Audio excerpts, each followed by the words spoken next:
Hello, everyone, and welcome again to another Maths Talk. Today's topic is going to be about knee replacement and return to normalcy. Joining us today is Dr. Ramneek Mahajan, Senior Director, Orthopedics and Head Joint Reconstruction, Hip and Knee Unit here at Max Smart Super Specialty Hospital, Saket. Hello, Doctor. Hello. Doctor, thank you so much for taking time from your busy schedule and joining us for this Facebook Live.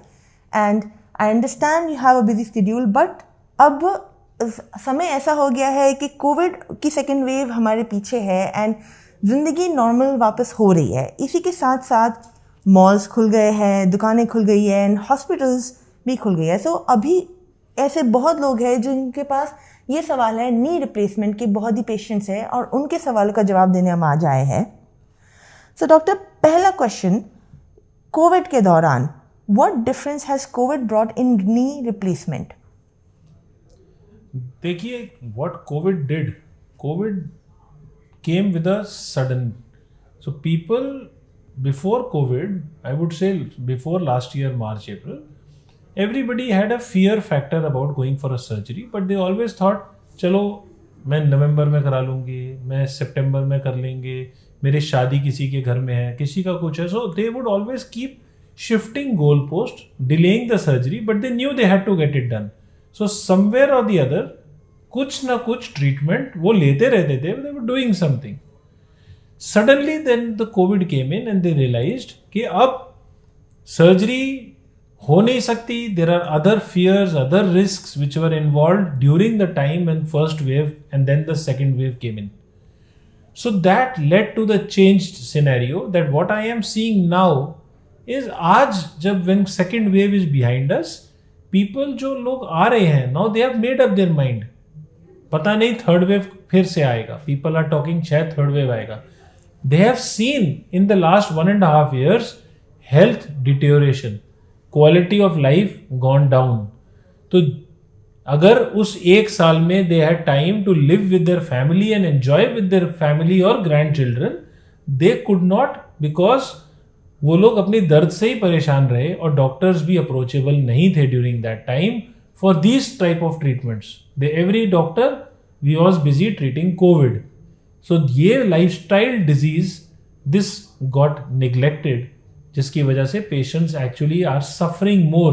आज जो हम OPD में देखते हैं, people have gone from bad to worse over this period of last 1.5 years. So doctor, knee pain की बात अगर हम करें तो बोला जाता है कि इसके अलग अलग स्टेजेस होते हैं. So what are these different stages of knee pain and इनको हम क्लासिफाई कैसे करेंगे?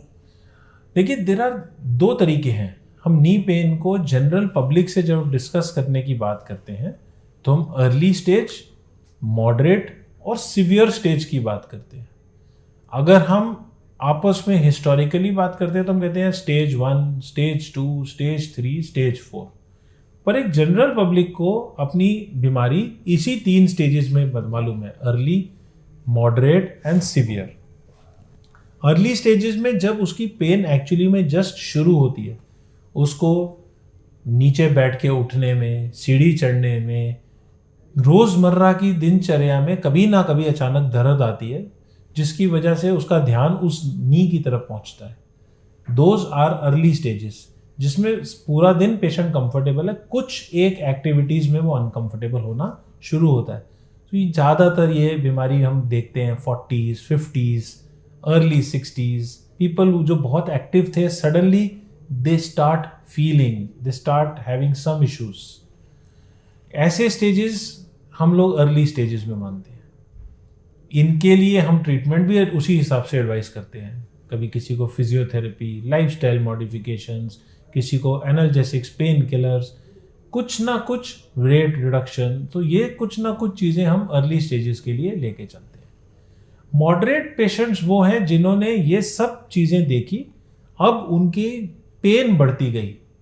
अब दिन के अंदर में कुछ भी एक्टिविटी वो करते हैं तो अगर पहले उनको कभी कभी दर्द होता था, आज ज़्यादा होता है. So the happy pain free periods उनके कम हो गए, ड्यूरेशन बढ़ गई.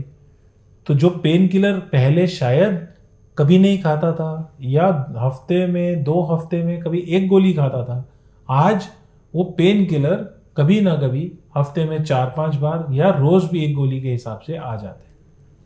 जिन पेशेंट्स ने फिजियोथेरेपी ली है उसके बावजूद जो हैप्पी नहीं है, जिनको अभी तकलीफ है, वो फिर मॉडरेट स्टेजेस में आ जाते हैं। ऐसी स्टेजेस में फिर हमारी ट्रीटमेंट चेंज हो जाती है।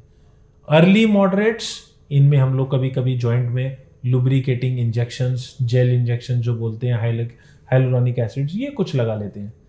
कुछ पेशेंट्स ऐसे हैं जिनको हम लोग कहते हैं जॉइंट क्लीनिंग करनी है, क्योंकि आपके कुछ नी के लिगामेंट्स या मेनिस्कस डैमेज हुए हैं, कार्टिलेज थोड़ा सा फ्रेइंग हुआ है। उनके लिए हम आर्थ्रोस्कोपी, की होल सर्जरीज, ये सब चीज़ों का प्रावधान है। जब हम पहुंचते हैं लेट मॉडरेट्स, मतलब मॉडरेट में भी थोड़े से लेट, उनके लिए हम कहते हैं मे बी उनको ज़रूरत है कभी कभी किसी की अलाइनमेंट करेक्ट करने वाली सर्जरी, कभी कभी किसी को नॉर्मल क्लीनिंग के साथ alignment, lifestyles and all those things. Late stages वो हैं जब हम फिजियोथेरेपी भी कर चुके हैं, हम बाकी लाइफस्टाइल चेंजेस कर चुके हैं, बट हम अपने रोजमर्रा की जिंदगी में our activities of daily living, they have become hampered. So that means activities of daily living, like somebody who was a good frequent morning walker suddenly stops going for his morning walks, or he tries to reduce his speed or distance or time. He needs a stick or some support to walk. जो सारा दिन उसके ध्यान अपने नी की तरफ केंद्रित है, who is unhappy with his knee, उनकी चाल चेंज हो गई है, गेट डिस्टर्बेंस है, going up and down the staircase, all these problems, they are late stagers. These late stagers then are those जिनको पहले फिजियोथेरेपी, आर्थ्रोस्कोपी, इंजेक्शंस, किसी से भी कोई बेनिफिट नहीं मिला. So then they need replacement surgeries. It could be either early or moderately severe cases जिनको हम लोग partial knee कर देते हैं, which is called a partial knee replacement, और a half knee replacement because उनका आधा ही घुटना ज़्यादा खराब है, और we do a total knee replacement जब पूरा घुटना खराब है. So that is how as a doctor we like to take into consideration and classify.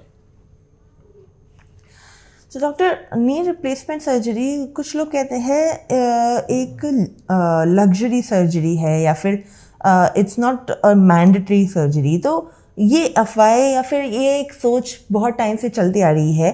आपके मुताबिक, एक्सपर्ट्स के मुताबिक, when should one consider knee replacement? देखिए, जैसे मैंने अभी एक्सप्लेन किया, knee replacement is for quality of life. ये एक लाइफ चेंजिंग सर्जरी, बिकॉज आपका लाइफ स्टाइल जो खराब हो गया है. अब एक एग्जाम्पल लें कि कोई आदमी मॉर्निंग वॉक के लिए जाता था 5 किलोमीटर, अब वो घर से बाहर नहीं निकल पाता, वो घर के अंदर ही चलता है, उसको बाहर जाते हुए डर लगता है. बैलेंस, पेन, बैठना उठना, सोशल गैदरिंग्स, एनीथिंग विच जो वो रोज करता है, एक्टिविटीज ऑफ डेली लिविंग, वो हैम्पर हुई है. टॉयलेट जाना, बेड से उठना, so all those things, then they need replacement surgeries.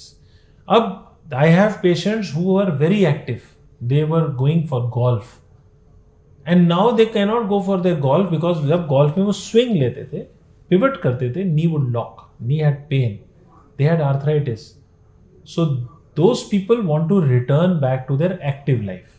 So depending on आपकी रिक्वायरमेंट अपने नी से क्या है, that is how you decide. So if you need a quality of life, you need a pain free environment to move. ये नहीं कि भाई मैं सोचूंगा कि मैं घर से बाहर निकलूंगा. आपको वो चाहिए कि मैं जो काम मैं करना चाहूं मैं वो कर सकूं. So then you need a knee replacement surgery. So it is not a luxury, it is actually a necessity for getting quality of life, to live a pain-free life, because at the end of the day we remember life is mobility. Mobility is life. You cannot sit in one place. Doctor, आपने अभी इससे पहले different stages of knee pen के बारे में बात करी थी, एंड कैसे आपने जैसे अभी बोला कि क्वालिटी ऑफ लाइफ पे इम्पैक्ट होता है. तो कोविड के दौरान हमने देखा कि बहुत सारे लोग के लाइफ पे अलग अलग इम्पैक्ट्स तो आए थे, लेकिन जो लोग नी पेन और इस नी रिप्लेसमेंट सर्जरी से उन्होंने सर्जरी नहीं कराने की कोशिश करी, उनकी लाइफ में क्या क्या इम्पैक्ट आपने देखे हैं एंड क्या क्या प्रोग्रेस हुआ था क्या उनकी डिजीज़ और बढ़ गई थी कोविड पैंडेमिक के दौरान? देखिए, कोविड ने क्या किया, सडनली 2 महीने 2.5 महीने, हमें याद नहीं पड़ता, बड़े बुजुर्ग जो हमारे हैं उनको तो बिल्कुल याद नहीं पड़ता कि 2 महीने 2.5 महीने घर में बंद रहे।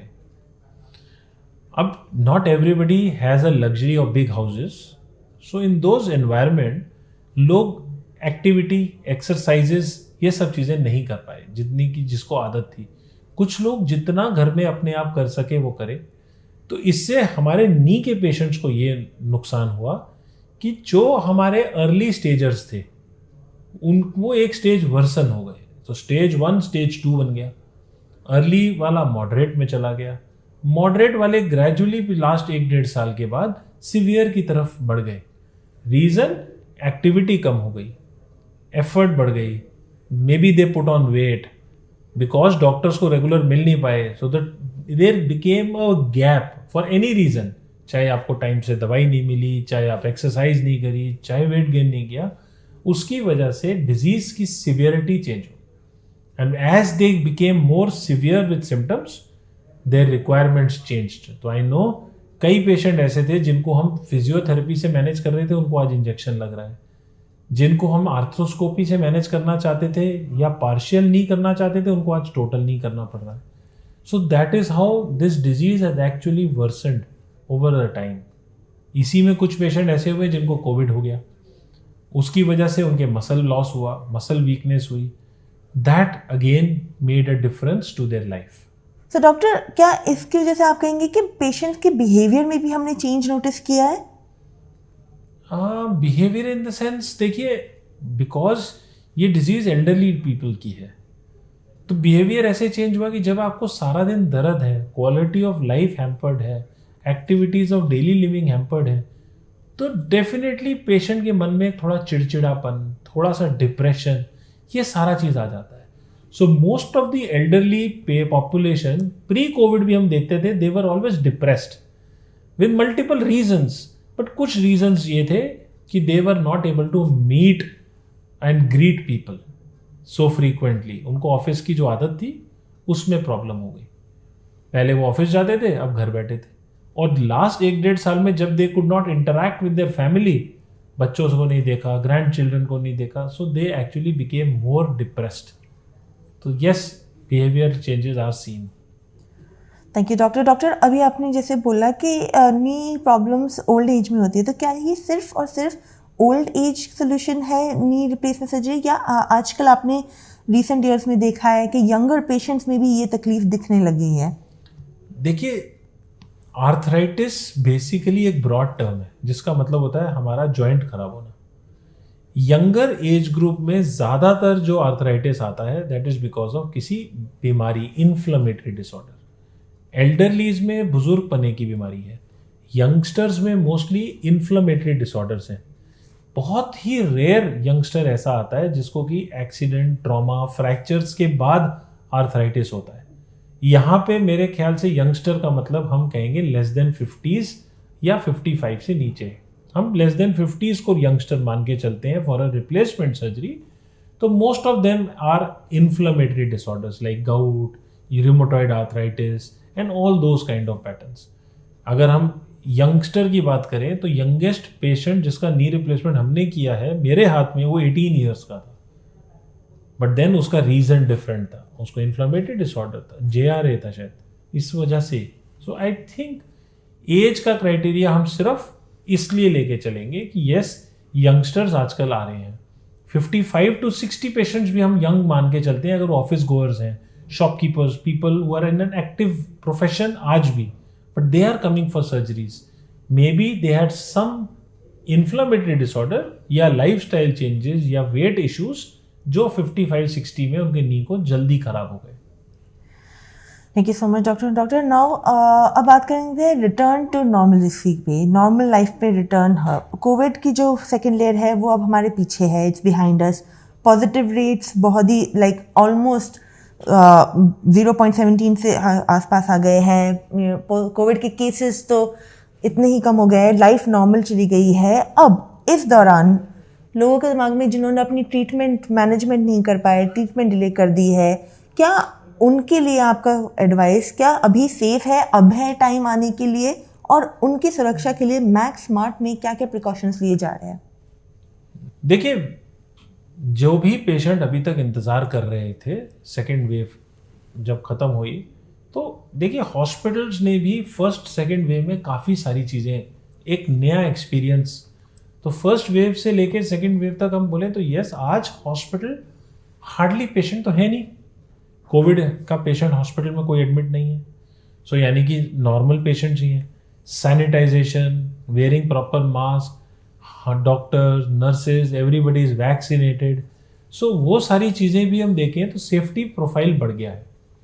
पेशेंट विदाउट इन्वेस्टिगेशन, अब मेरे को मालूम है कई बार पेशेंट्स पुराने टाइम से कंपेयर करते थे कि हम एडमिट कर लेते हैं, उसके बाद हम आपको एक दिन इन्वेस्टिगेशंस करते हैं, फिर हम नी रिप्लेसमेंट करते हैं। अब हमने वो वाला जो पीरियड था पेशेंट का जब वो हॉस्पिटल में स्टे करता था विदाउट एनीथिंग, वो भी कम कर दिया। हम कहते हैं भाई आप पहले अपनी इन्वेस्टिगेशन सारी घर पे करवा दो, सो दैट जब आप एडमिशन के लिए आते हो you are not wasting time hospital में। आप आए, सर्जरी हुई, 2-3 दिन रुके एंड आप घर गए। So your interaction with other patients, staff is minimised. So that means floor, आप जैसे हमारा ऑर्थोपेडिक्स का नी रिप्लेसमेंट का फ्लोर है, वो सेपरेट विंग है। अब उस विंग में बगैर विदाउट ऑर्थोपेडिक्स और कोई नहीं आ सकता। So those kind of things, operation theatre भी सेपरेट हो गए, वहां पे भी सिर्फ ऑर्थोपेडिक्स है और कुछ नहीं है। So all these things have made a difference. So trying to social distance, trying to space and trying to give a better environment with all, at least the health professionals आपके आसपास, everybody is vaccinated. So that is how we are trying to take it. We at Max Smart. So what are we doing? OPD appointments. Trying to limit walk-ins. Of course, we are in a profession जहाँ walk-in avoid नहीं कर सकते, because अगर आप pen में हो आप आओगे तो हमें देखना है. But as much as possible, encourage appointments. Every person which you encounter, the healthcare professional in this hospital, starting right from the guard to wheelchair, GDAs, nurses, doctors, everybody is vaccinated. Then social distancing norms. When the ward, there is separation, segregation. Orthopedic hamara ward is separate, OTs are separate, so there is no mixing with other patients as much as possible. And of course, जैसे पहले होता था we would admit you, now we will only admit you once your investigations are done. आपके investigations, tests सब करवा के आइए, so that जब आप हॉस्पिटल आते हैं तो यहाँ आप सिर्फ उतनी देर के लिए रुकते हैं जितनी देर आपको अपनी सर्जरी करानी है और रिकवरी लेनी है। अननेसेसरी हॉस्पिटल में स्टे नहीं करना है। So that is what a learning for us as doctors, कि कोविड ने हमें ये भी सिखाया है कि we can cut down the stay of a patient inside the hospital. That is what is very important here. Thank you so much doctor. अब हम बात करेंगे उन पेशेंट्स की, अब कोविड तो सेकेंड वेव तो हमारे बाहर है, लेकिन रिकवरी अभी भी बहुत लोगों की चल रही है। सो जैसे हमारे घर में बहुत सारे लोगों को हम जानते हैं जो अभी भी कोविड से रिकवर कर रहे हैं, एंड ऐसे लोगों के लिए क्या अभी नी सर्जरी ऑप्शन है? कितना टाइम उन्हें वेट करना होता है रिकवरी के बाद कि वो ये सर्जरी प्लान कर सके? उनके लिए आपके पास क्या एडवाइस है? देखिए, हम लोग वो नॉर्म्स फॉलो करते हैं जो इंटरनेशनल गाइडलाइंस हैं, और इन गाइडलाइंस के हिसाब से बहुत ही क्लियर गाइडलाइंस हैं। अगर कोई पेशेंट जिसको कोविड माइल्ड हुआ था, घर पे रह के ही वो पेशेंट रिकवर कर गया था, ठीक हो गया था, so those are the patients who can come and get their surgeries within a month of their Covid. Any patient who required to be admitted, hospitalized, but with mild or moderate symptoms, we tell them to wait for at least 6 weeks to 2 months.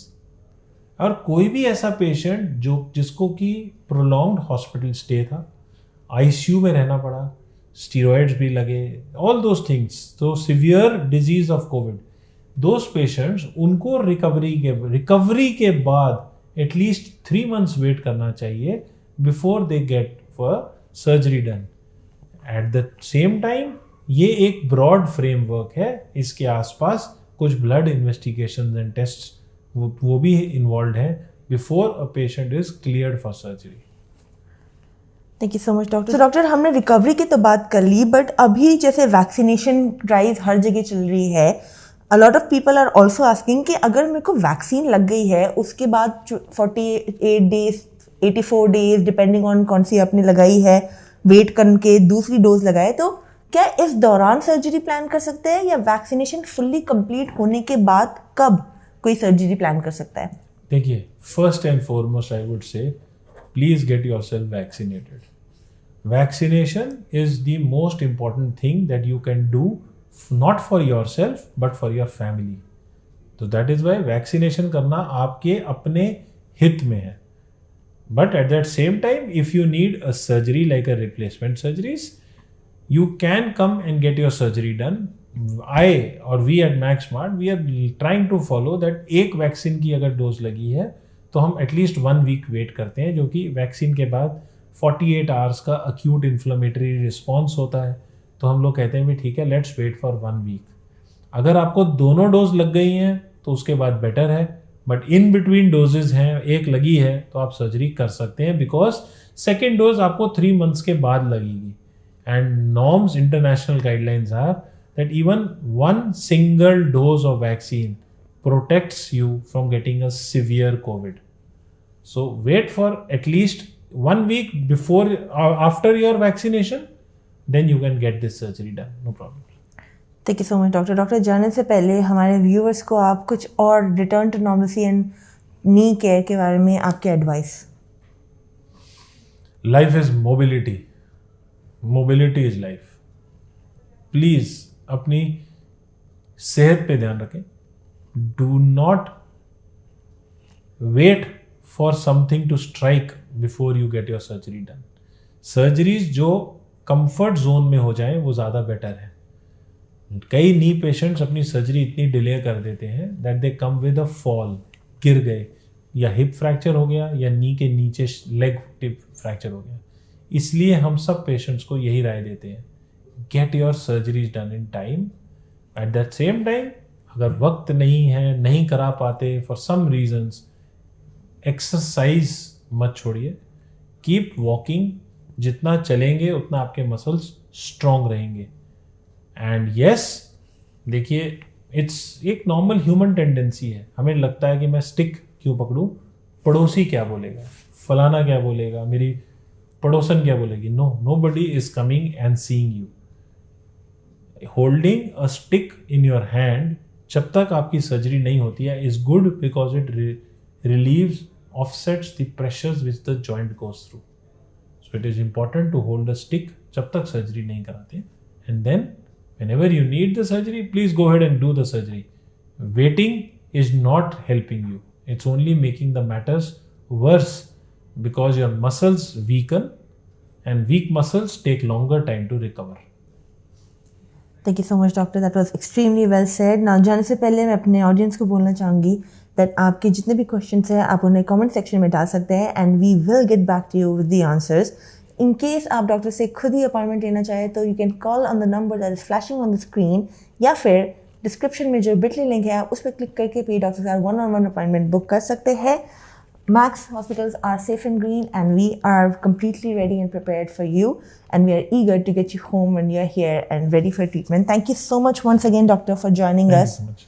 This was extremely well informed, and I hope my audience have had a lot of their questions answered, and we'll see you in the next one. Thanks.